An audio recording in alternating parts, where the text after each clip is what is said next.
America president మళ్ళీ Donald Trump వీసాలు కోసేస్తారని మన వాళ్ళ గుండెల్లో గుబులు. కోసేస్తే ఏమైపోద్ది?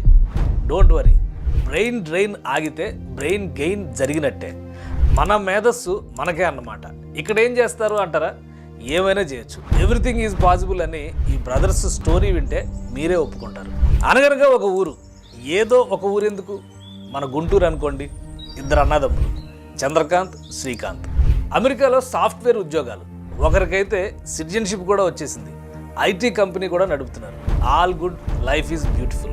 2017లో ఫస్ట్ టైం డొనాల్డ్ ట్రంప్ అధికారంలోకి వచ్చారు. చాలా కాలం తర్వాత ఈ అన్నదమ్ములు ఇద్దరు ఇండియా వచ్చారు.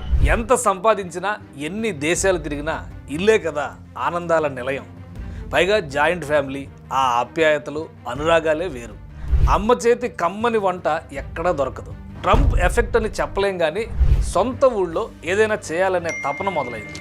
హోటల్స్, రెస్టారెంట్స్లో దొరికే రెడీమేడ్ ఫుడ్స్ ప్లేస్లో అమ్మ చేతి రుచుల్ని మనం సర్వ్ చేయలేమా అనుకున్నారు. దీనిపై రీసెర్చ్ మొదలైంది. దక్షిణ భారతదేశం మొత్తం తిరిగారు. చెట్టినాడు చికెన్ దగ్గర నుంచి ఆంటీ మెస్లో మీల్స్ వరకు అన్ని రుచి చూశారు. దేశమంతా తిరిగిన తర్వాత అర్థమైంది ఏంటంటే, చిన్నప్పుడు పండగలకి అమ్మ చేసే కోడి కూర, గారెల్ని మించిన టేస్ట్ ఏ ఫుడ్ ఇవ్వదని. ఫైనల్గా ఫుడ్ బిజినెస్ బెస్ట్ సొల్యూషన్ అని డిసైడ్ అయిపోయారు. తెలుగు వాళ్ళకి కరెక్ట్గా కనెక్ట్ అయ్యే కోడి కూర, చిట్టిగారి పేరుతో రెస్టారెంట్ బిజినెస్ చేస్తామంటే ఫస్ట్ నవ్వింది ఇంట్లో వాళ్ళే. ఎందుకంటే ఆ ఫీల్డ్లో వీళ్ళ ఎక్స్పీరియన్స్ నిల్. ఇంట్లో ఎవరు, ఎప్పుడు ఇలాంటి బిజినెస్లో లేనే లేరు. పైగా ఆ పేరు వినగానే 3 మాటలు చెప్పారు. 1, నార్త్ ఇండియన్స్కి అర్థం కాదు. 2, వెజిటేరియన్స్ పారిపోతారు. 3, సినిమా పాట అని గేలి చేస్తారు. ఈ మాటలనే ఛాలెంజ్గా తీసుకున్నారు అన్నదమ్ములు. మార్కెట్ ట్రెండ్స్ అధ్యయనం చేశారు. వెజ్, నాన్ వెజ్ అనే పోటీలో తెలుగు రాష్ట్రాల్లో నాన్ వెజిటేరియన్దే పై చేయి. దక్షిణాది రాష్ట్రాల్లో 90% పైగా మాంసాహారులే. తెలుగు వంటకాల్లో మిక్స్డ్ కాంబినేషన్ చాలా ఉంటుంది. దీని ప్రకారమే మెను ఉండాలని అన్నదమ్ములు డిసైడ్ అయ్యారు.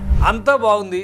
అప్పుడెప్పుడో చిన్నప్పుడు దసరాకి, కనుమ పండుగకి బంధువులు వచ్చిన సందర్భంలో ఇంట్లోనే పెంచి వండిన కోడి కూర, చిల్లిగారె రుచులు ఇప్పుడు ఎలా వస్తాయి? దీనికోసం బేసిక్ ప్రిన్సిపల్స్ పెట్టుకున్నారు. No food colours, no preservatives, no tasting salt. Simple, authentic, traditional సూత్రాలతో ప్యూర్ సౌత్ ఇండియన్ కిచెన్ని తమ అభిరుచులకు తగ్గట్టు డెవలప్ చేశారు. షెఫ్ల ఎంపిక కోసమే 2.5 నెలల సమయం పట్టింది. అన్నీ కుదిరాక తొలి బ్రాంచ్ని హైదరాబాద్ కొండాపూర్లో ఓపెన్ చేశారు. Grand hit. 100 మంది కెపాసిటీతో స్టార్ట్ అయిన కోడి కూర, చిట్టిగార రెస్టారెంట్కి లంచ్ టైంలో ఫస్ట్ డేనే 50 మంది వెయిటింగ్ లిస్ట్లోకి వెళ్ళారు. కస్టమర్ల ఒపీనియన్లకి అనుగుణంగా మెనూలో మార్పులు చేస్తూ వచ్చారు. పబ్లిక్ ఫీడ్బ్యాక్తో రోజు రోజుకి ఆదరణ పెరిగింది.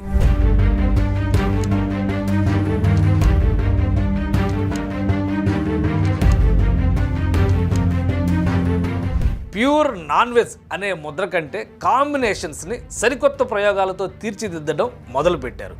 ఇప్పుడు కోడి కూర, చిట్టిగారె రెస్టారెంట్లో సర్వ్ చేసే గుత్తి వంకాయ బిర్యానీ, స్పైసీ గారె బిర్యానీ, పచ్చిమిర్చి పన్నీర్ పలావ్, ఆలు కాజు బిర్యానీ లాంటివి వెజ్జీస్కి బెస్ట్ కాంబోస్. స్టార్ట్ అయిన ఫస్ట్ ఇయర్లోనే ఇక్కడ చేసిన గోంగూర గోబీ బిర్యానీకి times of India most innovative biryani award దక్కింది. We have spicy gare biryani, katmirchi biryani, we have pesara punugulu biryani. We have a lot of veg options as well, even though our name has chicken on it. ఇక డిజర్ట్స్లో సీతాఫల్ రబడీ అయితే taste చేయాల్సిందే.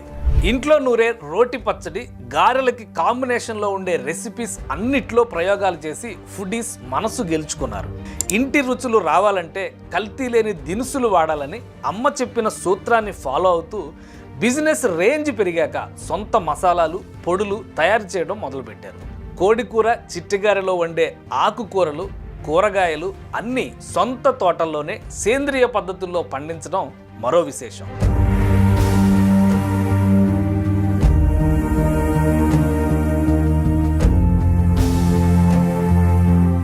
IT తప్ప ఏమీ చేయలేమేమో అనుకునే స్థాయి నుంచి ఇప్పుడు ఇద్దరు బ్రదర్స్ 100 మందికి ఫుడ్ బిజినెస్లో ఉపాధి కల్పిస్తున్నారు.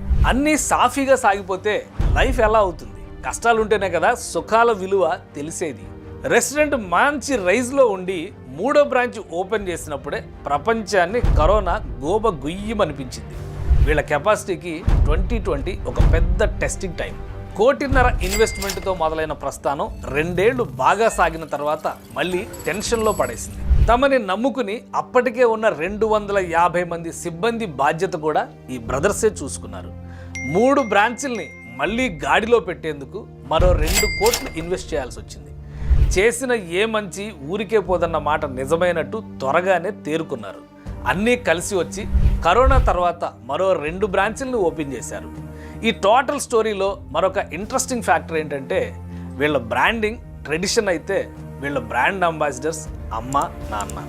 ఎక్కడ కొత్త బ్రాంచ్ ఓపెన్ చేసినా ఏ సెలబ్రిటీకి ఆహ్వానం ఉండదు. కస్టమర్లే వారికి సెలబ్రిటీలు. అమ్మా నాన్న ముఖ్య అతిథులు. నాన్న రిబ్బన్ కట్ చేస్తే అమ్మ ఫస్ట్ ఆర్డర్ ఇస్తారు. వారి పిల్లలే కౌంటర్పై కూర్చుని ఫస్ట్ బిల్ తీసుకుంటారు. అదే వీరి సక్సెస్ సీక్రెట్. టఫ్ టైం వచ్చినప్పుడు ఫ్యామిలీ సపోర్టే బెస్ట్ అని ఈ బ్రదర్స్ నమ్మకం.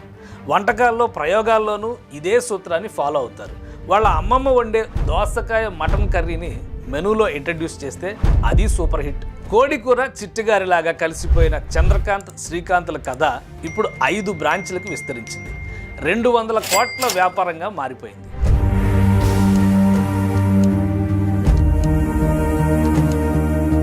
అలా అని చంద్రకాంత్ శ్రీకాంత్ అమెరికాని ఐటీ కంపెనీని వదిలేయలేదు.